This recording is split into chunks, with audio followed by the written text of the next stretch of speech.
एखादा दिवस असतो ना की त्या दिवशीचं कोणतंच काम नीट होत नाही किंवा काही ना काहीतरी कुटाने होत असतात. तर असंच काहीतरी आज माझ्यासोबत झालं होतं. आज ना खूप दिवसांनी डोसा खायची इच्छा झाली होती म्हणून बाहेर नाश्ता करायला गेलतो.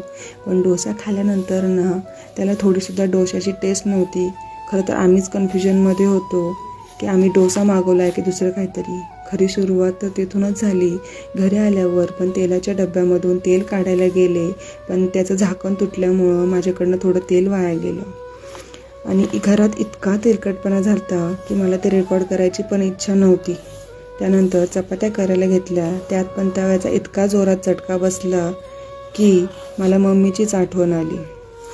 मसाला वांग करायला घेतलं, खोबरं आणि शेंगदाणे इतकं लाल झालं की भाजीसुद्धा लाल झाली. नशीब चांगलं की भाजीची टेस्ट नाही बदलली. आता हे आवरलेलं कितीही चांगलं दिसत असलं ना, पण ते हे अगोदर असं काहीतरी दिसत होतं. ही काय घरोघरची कथा. आज खूप दिवसांनी मस्त पावसाचे आगमन झाले होते.